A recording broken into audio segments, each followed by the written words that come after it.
Boa noite, pessoal. Hoje eu estou incumbido de apresentar para vocês o pregador. E para mim é bastante estranho fazer isso.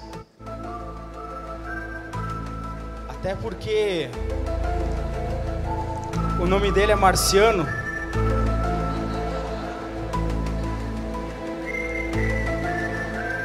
Obrigado. Mas também, ao mesmo tempo, é um prazer. Valeu, obrigado. Valeu. Ao mesmo tempo, é um prazer apresentar ele, porque a gente trabalha junto. A gente trabalha na Cruz Azul no Brasil. E o Marciano, ele foi obreiro do Serene, cursou pedagogia, cursou um curso breve de teologia oferecido pela FLT, é especialista em dependência química, também fez mestrado. Hoje ele atualmente é coordenador dos trabalhos de prevenção da Cruz Azul no Brasil, e eu tenho a honra de trabalhar junto com ele. Para mim ele é pastor, professor e também muitas vezes um pai nos conselhos. E Marciano, quero te desejar que Deus te abençoe e que, sabe, cada minutinho junto com ele eu possa aprender pelo menos alguma coisa. E vocês vão ter aqui alguns minutos junto com ele e aposto que vocês vão aprender muitas coisas. Marciano, que Deus te abençoe, que Ele te use. Tá? Eu queria ainda orar com vocês por essa pregação. Paizinho, a gente chega na Tua presença, Pai. Frágil, Senhor, chega na Tua presença com nossos pecados, Pai. Mas Tu nos usa, apesar das nossas falhas, Pai. Eu quero te pedir nessa noite, Pai, para que Teu Espírito esteja com o Marciano, Senhor. Assim como sempre esteve, possa também nessa noite falar por meio dele, a nós, Senhor, que nós estejamos com o coração aberto para Te ouvir. Que assim como Tu tens feito grandes coisas por meio dele, Pai, que aqui também Tu possas falar, Senhor Deus. Eu quero Te pedir por essa pregação, no nome de Cristo Jesus. Amém. Amém.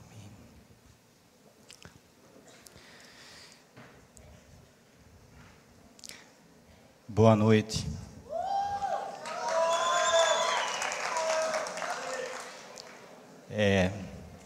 Pois é, eles existem.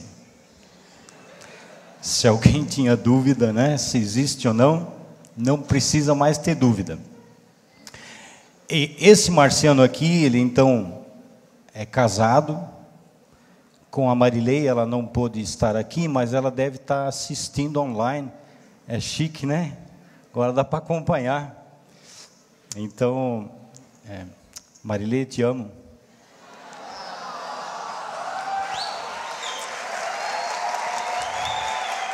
Esse é um I love you à distância.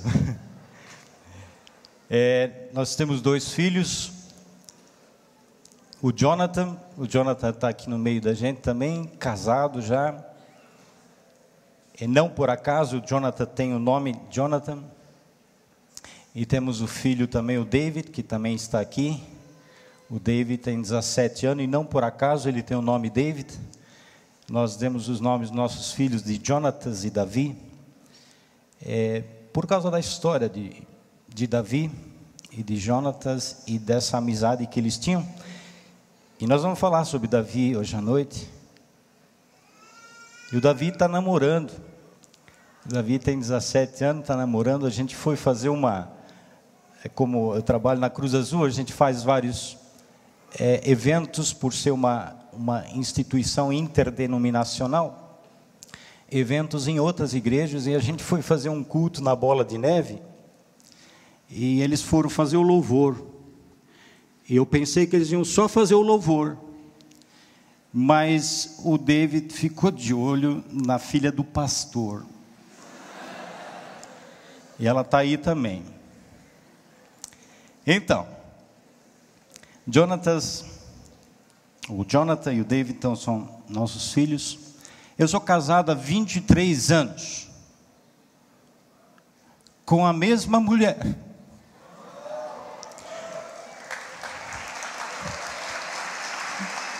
Já, como diz o Cláudio Duarte, já perguntaram também várias vezes, nunca pensou em divórcio? Nunca. Mas assassinato já algumas vezes. Ok. Nós vamos então trabalhar hoje à noite essa história conhecida do Davi e do Golias. Quando eu comecei a me preparar para essa mensagem, eu pensei, mas Davi e Golias, o povo já conhece essa história desde que era criança. Mesmo quem não vai na igreja, que não tem o costume de ir na igreja, conhece essa história. Mas Deus me deixou isso muito ardendo no meu coração. Essa mensagem eu escrevi o e-mail para o Fabrício. Eu disse, Fabrício, eu quero falar sobre Davi, firme diante dos gigantes. E como Davi ousou permanecer diante desse gigante. Eu quero começar lendo, na verdade, um versículo do Novo Testamento, em 1 Coríntios, capítulo 1, versículo 27, vocês não precisam abrir, mas se quiserem pode, onde diz assim, mas Deus escolheu as coisas loucas desse mundo para confundir as sábias, Deus escolheu as coisas fracas desse mundo para confundir as fortes. Por que eu começo com esse versículo? Porque pensa num cara fraco, é o tal do Marciano. Pensa num cara tapadinho. Primeira vez que eu vim no congresso, faz algum tempo. A grande maioria de vocês não tinha nascido, eu acho. Foi lá em 94, 95. Aqui tudo era diferente. Foi meu primeiro congresso. Me convidaram para ser Honda. Não tem mais esse negócio agora. Marcos Mike me convidou para ser Honda. Honda era o cara que andava no meio das barracas para tentar manter uma certa organização, uma certa ordem, mas os caras faziam gente de bobo, né? Estourava a bomba de um canto, depois do outro. E eu vim, e o tema do congresso era, está escrito, ele veio, ele venceu e ele voltará. Acho que foi o último congresso que o Arthur Klebs foi o pregador. Faz um tempo isso. E naquele tempo eu era jovem, recém-convertido, e vim lá da Itopava Central. Itopava Central é um lugarzinho lá, tipo, aê! Tem gente que vem de lá, mais gente, viu? E eu vim da Itopava Central, nasci lá numa família germânica, assim, mas bem tapadinho. Eu fui falar a primeira vez no telefone aos 18 anos. Não tinha telefone no lugar, entendeu? Fui para o exército, no exército os caras me chamaram para atender um telefone. Eu disse, nossa, o que eu faço? Como é que eu vou falar no telefone, né? Agora, 2 anos atrás, meus filhos me deram esse negócio aqui. Quando eu olhei para esse negócio, eu disse, mas o que é esse trem? Né? Não sabia nem que esse negócio era também um telefone. Não sabia nem como é que ligava. Aí o David que chegou e disse, não, mas, pai, isso aí é telefone. Eu disse, mas não tem número. Não tem nada aqui, dá tudo preto. Aí eles, não, é um teclado virtual. Tá? Aí eu comecei a apertar com o dedo forte assim, porque na época dos telefones que eu comecei, era manivela, não é? Então eu comecei a apertar o negócio, e o David disse, não pai, é touchscreen. Olha que chique. Não precisa fazer tanta força. Então a primeira vez que eu falei no telefone, aos 18 anos no exército, bem tapadinho. Eu vim para o congresso, isso tudo para entender que Deus escolhe as coisas doidas desse mundo para envergonhar a sábia. Eu vim, tinha um negócio ali do lado ali, que estava filmando. O palco era ali, do outro lado. E aí dizia assim, adquira aqui sua apostila. Eu não sabia que negócio é esse negócio da apostila. Eu não sabia o que era aquilo. Mas tinha um negócio filmando, eu pensei, eles vão filmar um negócio, né? E eu fui lá e comprei a tal da apostila. Mas ia entregar pelo correio. E eu fui contar lá na Itopava Central que eu ia mostrar o tal do congresso para os caras. Eu vou mostrar para vocês, porque eu pensei que ia vir uma fita, não é? Para mostrar o negócio. Aí quando veio a apostila, era um monte de papel. Eu fiquei decepcionado com aquele negócio, mas isso para vocês entenderem como eu era tapadinho. Ainda sou, mas agora já é um pouquinho menos. Então Deus escolhe as coisas loucas desse mundo para envergonhar as sábias. E assim também ele escolheu um cara chamado Davi. E eu passo a ler um versículo que é para ser o nosso versículo chave. capítulo 17 de 1 Samuel, versículo 24, lá diz assim: quando todos os homens de Israel viram aquele homem, o homem era o tal do Golias, viram aquele homem, fugiram de diante dele e temeram grandemente. Baixa a tua cabeça, eu quero orar. Papai, eu estou diante dessa turma aqui, Senhor, e quero te dizer que eu não sou digno do teu amor, mas papai, tu derramastes através do sangue de Jesus o amor sobre a terra, e também eu pude ser alcançado por esse amor. E eu quero te pedir, papai, no nome santo de Jesus, derrama o poder do teu Espírito nessa noite aqui, e que eu possa ser um instrumento em tuas mãos, para atingir o coração dessas pessoas aqui, Pai. Em nome de Jesus, amém e amém. Então, 1 Samuel fala essa história do Davi e Golias. Eu vou passar rapidamente por cima. Ali diz que estava Israel e os filisteus em guerra, cada um num canto, e querendo um tirar a cabeça do outro.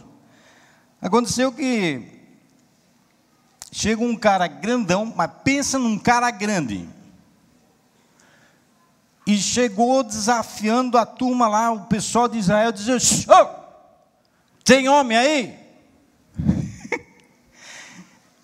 E o povo de Israel, os homens de guerra lá, olharam para o tamanho do cara e disseram: não vai dar, vai funcionar esse negócio não, o cara é muito grande. E apesar de ser grande, diz que tinha um capacete, que o negócio era grande, era pesado, umas lanças, uns negócios assim. Então eu imagino aquele grandão chegar: tem homem aí?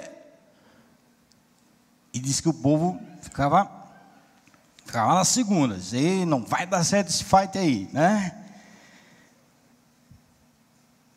Esse homem grande desafiava o povo de Israel, diz a Bíblia, mais de 40 dias, todo dia, de manhã e à tarde, chamando os caras para a briga. Disse: tem homem aí?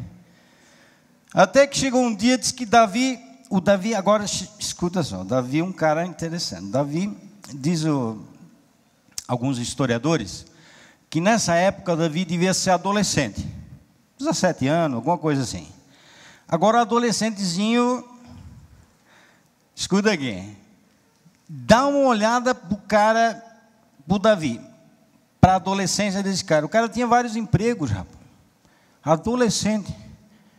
O cara era músico, tocava lá para o Saul. O Saul tinha uns negócios lá, uns espíritos lá, né? Ficava meio...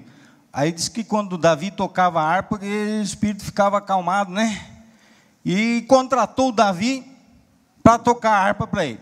Mas a casa dele era meio longe, ele também era pastor de ovelha.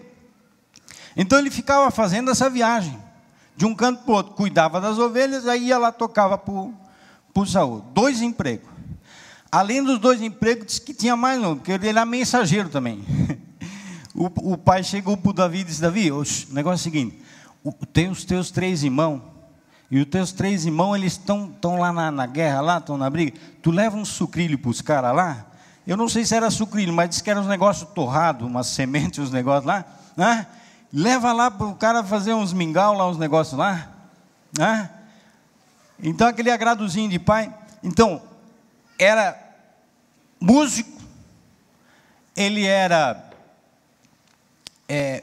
pastor de ovelha e era também mensageiro. Só que eu queria que vocês percebessem comigo aqui, 1 Samuel 16, como é que o Davi chega a entender quem era o Deus dele. E aqui eu acho, nesse versículo, a gente pode entender bem isso. Versículo 7 do capítulo 16 de Samuel. Lá diz assim: porém o Senhor disse a Samuel: não atentes à sua aparência. O que está acontecendo aqui? O Samuel era o profeta. O Samuel foi para ungir um dos filhos de Jessé, o novo rei. O Saul tinha pisado na bola lá, fez umas tretas lá que não era para ter feito. E aí, Deus ficou nervoso com o Saul. Aí disse, vou ungir outro rei. Vai lá na casa do Jessé que o homem está lá.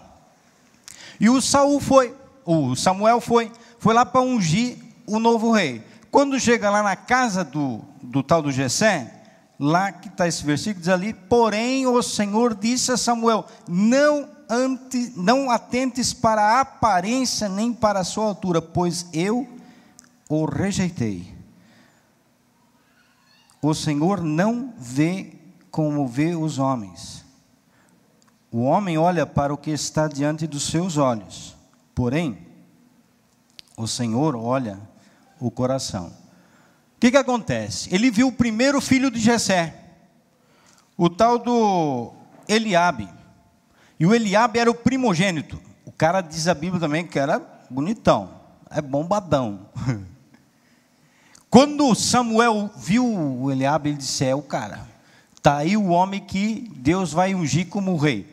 E aí que Deus disse para ele, Samuel, tu fica olhando para o exterior dos caras, mas não é o exterior que vale, o que vale é o coração. Alguns anos atrás, papai olhou para esse cara que está falando com vocês e resolveu dar uma nova vida para esse cara. Pensa num cara arrebentado. Eu já falei para vocês que eu era tímido, e além de tímido, assim, meio abobado, assim, né? Comprar apostila pensando que era vídeo. E apesar de ser assim, meio abobado, tímido, todo arrebentado de viver no pecado. Talvez pela minha timidez, talvez pela forma como eu fui criado, de onde eu fui criado, eu tive meu primeiro contato com álcool muito cedo, aos 9 anos, onde eu tomei meu primeiro porre, junto com os primos. E aos 14 anos fui conhecer a maconha e virou uma salada. Depois eu acabei conhecendo outras drogas, conheci a prostituição.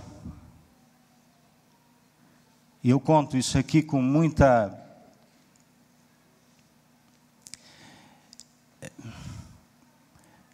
com receio, mas ao mesmo tempo eu conto isso com a autoridade que vem de Deus. Eu me envolvi com a prostituição e me envolvi com o homossexualismo. Isso arrebentou a minha vida. Até que um dia minha avó me convidou para ir num estudo bíblico da missão evangélica. Aqueles estudos bíblicos com aquele monte de senhorzinho e senhorzinha, sabe? Bem sossegado. Eu até gosto de dizer que Deus também se manifesta no sossego. E aquele dia eu fui lá, porque minha avó orava por mim antes que eu nascesse. A minha mãe engravidou solteira. E desde lá minha avó ora por mim. E continua orando. E está orando essa noite. E eu cheguei naquele estudo bíblico e o pessoal começou a cantar um hino. Também daqueles bem tradicional. Não como esses aqui, com luz assim, né? Deus também se manifesta aqui, mas também nos hinos. E o pessoal cantava, bem cego eu andei, e perdido vaguei, longe, longe do meu. Amém.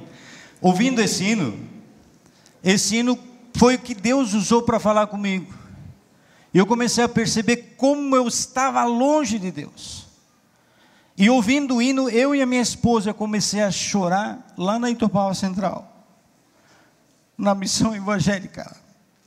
Comecei a chorar. Os irmãos lá pararam de cantar para me acudir. Pensaram que eu estava, né, com alguma coisa. Eu disse, não, pode continuar que Deus está falando. E lá Deus me chamou e tem me levado para vários lugares para falar do amor dele. Para vários lugares do Brasil. Final do ano passado eu estive na África falando com o povo lá. E Deus tem feito grandes coisas através desses caras loucos assim. Vai ter mais alguns, já teve uns falando aí, vai ter outro. O Ivonei está sentado aí na frente, ixi, outro maluco, né? Deus escolhe uns negócios bem estranhos assim, para falar do amor dele, né? E o Davi não era diferente. Foi escolhido, foi ungido.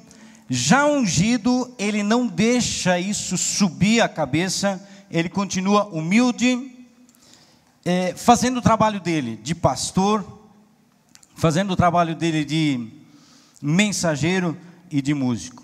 Talvez o pior gigante de nossa vida que nós temos que enfrentar é o medo. Nós vivemos numa sociedade onde as pessoas estão constantemente com medo.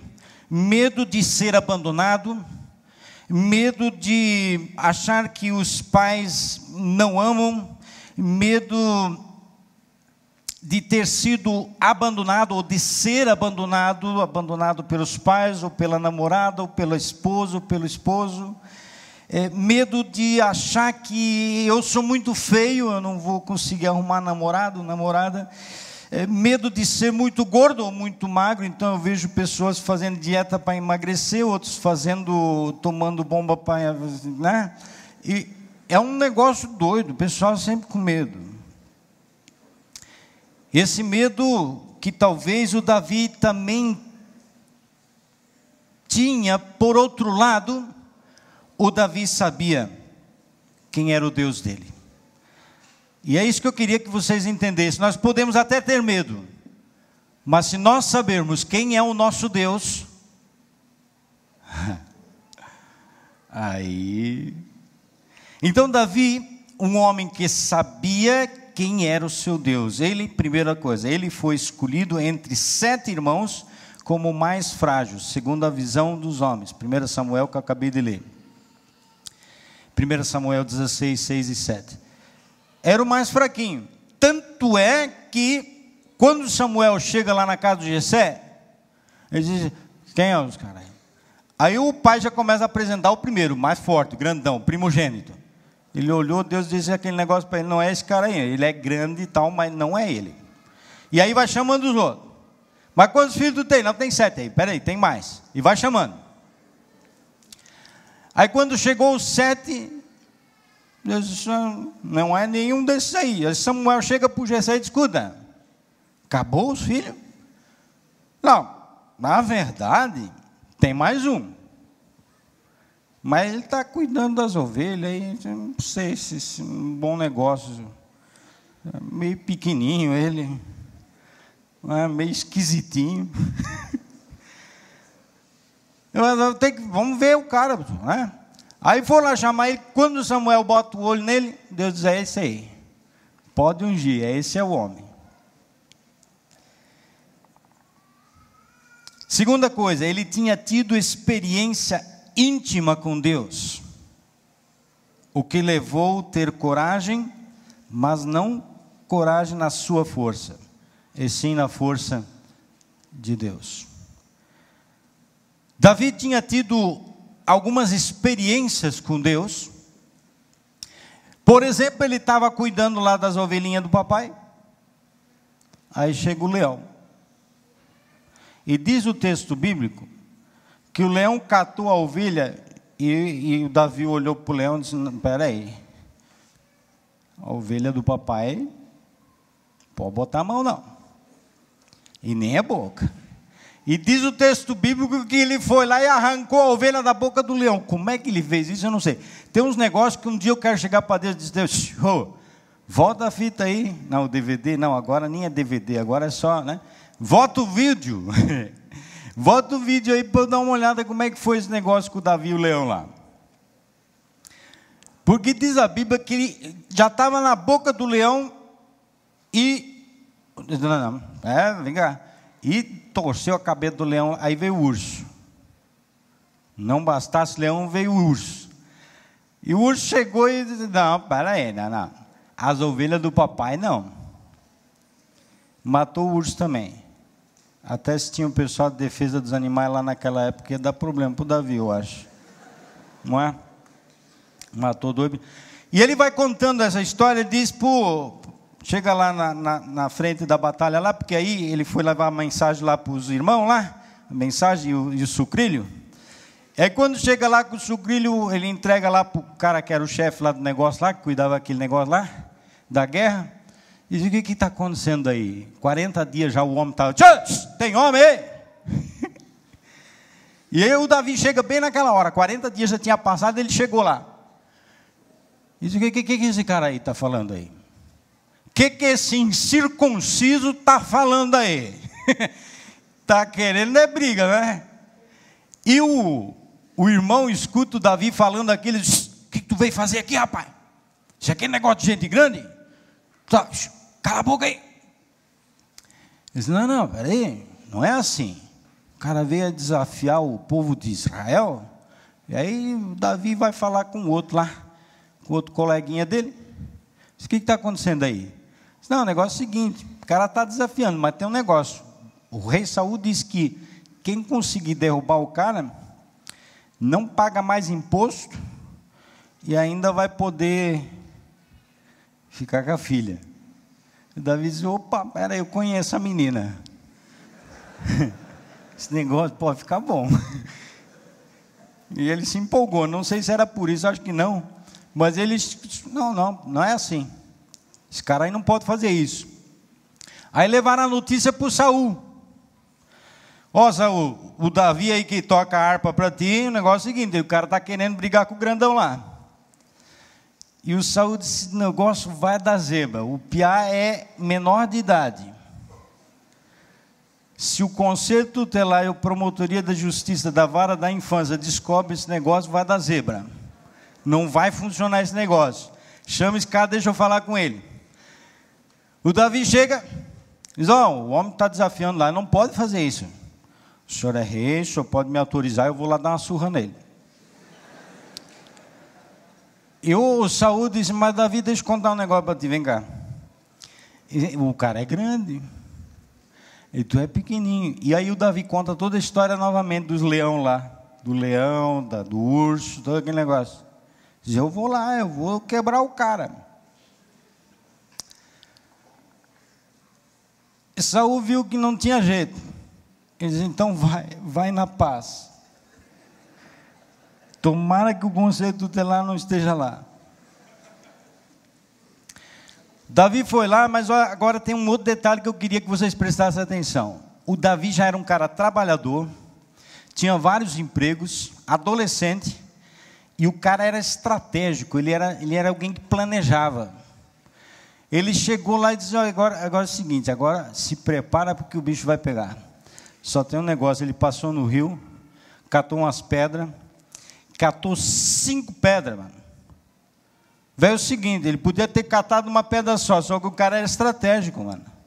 O cara tinha um plano, ele disse, vai que eu erro, né? Até o rei queria dar um monte de coisa para ele usar, aquele negócio com a parafernália de guerra. Não dá certo isso aí não, Saul. Deixa eu ir assim, porque vai que eu tenho que correr. Se eu tiver que correr com aquela tralha toda, não vai dar certo, mano. Deixa eu ir assim, eu vou com minhas 5 pedrinhas, mas eu sou bom nesse negócio. E o Senhor vai me dar força para derrubar o cara lá. Aqui que a gente olha a hora, né? Então, Davi tinha certeza que o gigante já estava derrotado. Mas mesmo assim, ele planeja. Ele tem um plano. Primeiro, essa certeza estava alicerçada na sua fé. Ele tinha uma fé que era baseada no Deus vivo. Pessoal, deixa eu falar um negócio para vocês. Eu sou um marciano, isso você já sabe. Agora, a questão do teu nome marciano sempre fez com que eu olhasse para a Bíblia para algumas coisas de forma um pouquinho diferente. Por causa do meu nome. Não é? Por exemplo, aquele negócio da carruagem do fogo lá do Elias, esse negócio eu também quero ver o que era aquilo. Não sei não. E aí eu vou lendo algumas coisas, e aí um dia eu li Isaías 40, deixa eu ver qual que é o endereço certinho, peraí. Isaías 40, 12. Cara, Isaías 40, 12 tem uma parada muito legal lá. Diz que Deus mediu os céus a palmo. Céus a palmo. Deus estava fazendo um negócio todo, né? A terra, todo esse negócio, e ele estava medindo a palmo. Tá bom, esse negócio aqui, eu acho desse tamanho, tá bom. Mas sabe o que ele estava medindo? Os céus. Dizem os cientistas que deve existir mais ou menos 130 milhões de galáxias. A nossa galáxia que a gente vive, a Via Láctea, tem um cometa que anda 380 milhões de quilômetros-luz por segundo, e ele leva 76 anos para dar a volta só na nossa galáxia. 76 anos. Com aquela velocidade toda, e ele só dá a volta na nossa galáxia. E os cientistas dizem que deve ter umas 130 milhões dessas galáxias. E lá em Isaías 40, 12, Deus está medindo esse negócio a palmo. Tá bom. 130, tá bom esse tamanho.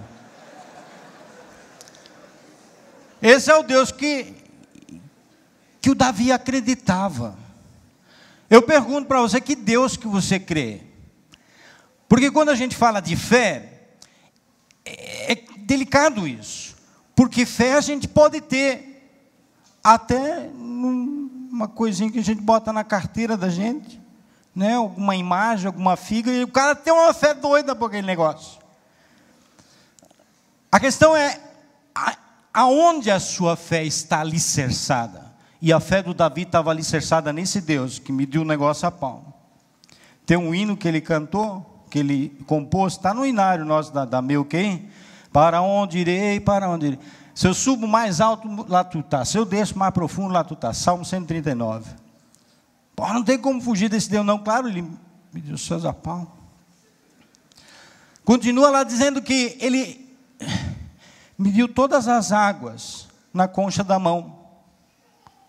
O Oceano Pacífico, Índico, tudo. Tá bom, esse tamanho, água tá bom.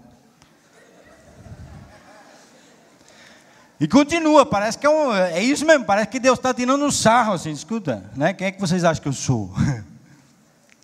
E aí continua dizendo assim, que ele mediu os outeiros, todos os grandes morros, o pico do Everest com 8 quilômetros de altura, a Cordilheira dos Andes, todo esse negócio, ele mediu aquilo em balança de precisão. Não sei se vocês sabem o que é balança de precisão, alguns sabem, não é?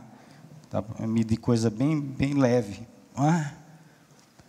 E Deus mede os outeiros em balança de precisão. Esse é o Deus que o Davi crê. Esse é o Deus que eu aprendi a acreditar, confiar. Segundo, apesar da fé, ele tinha então um plano. Não adiantava só ter fé, ele tinha um plano. Fé, com o plano, a sua fé alicerçada no Deus verdadeiro, no Deus criador do universo, aí não tem jeito. Aí o grandão teve que ir para o chão. Ele botou a pedra na funda, eu não sei que funda que era aquilo, não sei se era daquele tipo que nós temos, ou daquele de girar, não sei. Eu sei que ele chegou e mirou e deu. Tu vem com espada, tu vem com força de homem, mas o negócio é o seguinte, eu vou em nome do Senhor, e pá, bem na testa. E o grandão...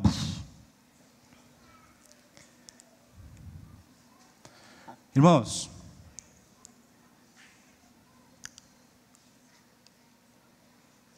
Davi foi ungido por Samuel, rei. Todos nós fomos ungidos para sermos representantes de Cristo.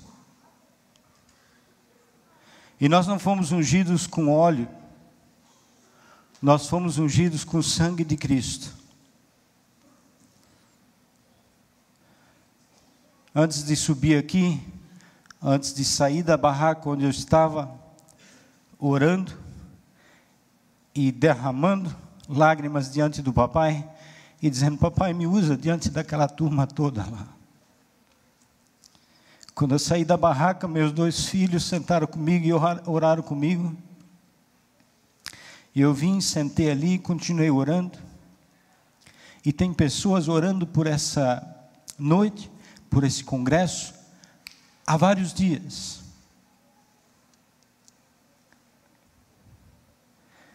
Eu não creio que essa noite deve passar em branco. Eu creio que é uma noite que eu gostaria muito que vocês entendessem que Jesus Cristo derramou seu sangue na cruz do Calvário por você. Como um dia eu fui resgatado, como um dia eu entendi que eu fui liberto por esse Senhor, eu creio que Deus também quer libertar você nessa noite. Que Deus quer te dar uma nova vida. Você que tem medo de ser feio, medo de não ser aceito, medo de ter sido desprezado, medo porque talvez tu nem conhece teu pai e tua mãe. Dentro do Serene, dentro do trabalho da Cruz Azul, a gente conheceu histórias e mais histórias de pessoas com a vida arrebentada com as drogas, com a prostituição, com o homossexualismo, com um monte de coisa que não presta. E tudo porque estavam com medo.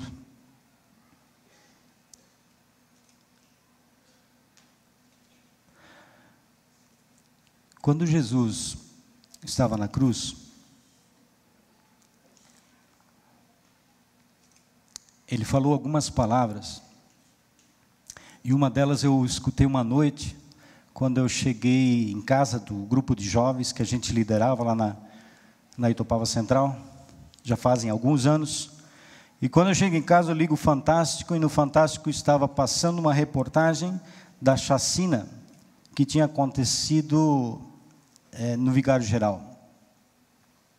E aquela chacina, vocês jovens talvez não lembram disso, a não ser agora estudando, mas naquela chacina foram mortas várias pessoas e uma família de evangélicos, onde só uma menina sobreviveu. Essa menina tinha 17 anos, quando os pais dela foram todos assassinados. E a reportagem do Fantástico estava mostrando que tinha passado 1 ano da chacina.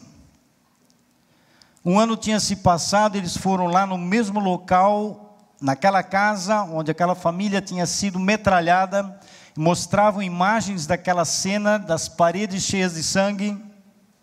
Aquela menina não foi morta porque não estava em casa naquela noite.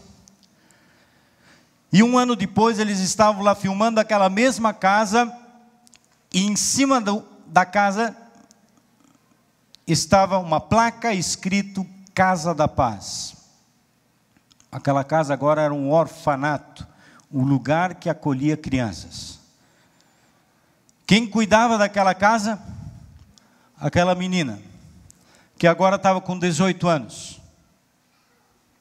Quando o repórter viu isso, entendeu isso, perguntou para ela: mas de onde é que você tirou forças para depois de 1 ano transformar esta casa, que era uma casa de horror, nessa casa de paz, onde acolhe crianças? De onde tu tirou força para fazer isso? Aquela menina olhou para a câmera, naquela noite, Fantástico, mostrando aquilo para o Brasil todo, e ela disse, nas palavras de Jesus: perdoa eles, porque eles não sabem o que fazem.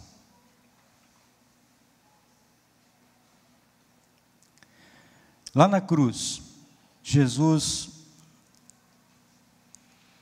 disse, olhando para ti e para Deus: Tetelestai,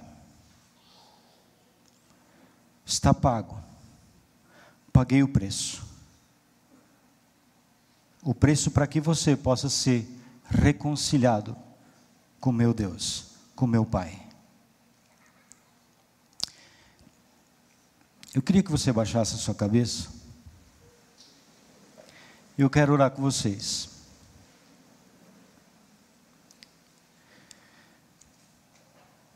Vou orar com vocês e eu gostaria de pedir que depois que a gente orar, tem um pessoal que tem uma pulseira verde, são os conselheiros.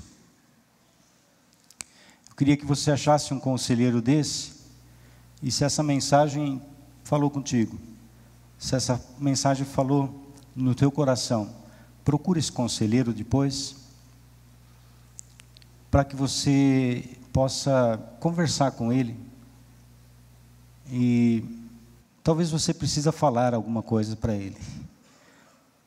Lá em Tiago diz que nós somos curados quando nós confessamos os nossos pecados e quando nós oramos uns pelos outros. Papai, muito obrigado que a gente pôde estar aqui nessa noite falando com essa turma. Ó Deus, eu quero te pedir no nome santo de teu Filho Jesus.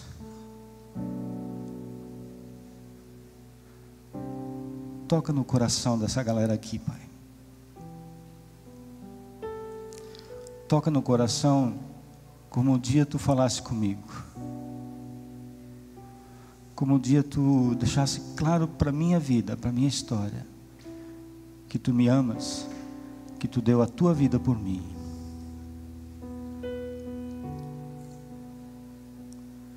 Ó Deus,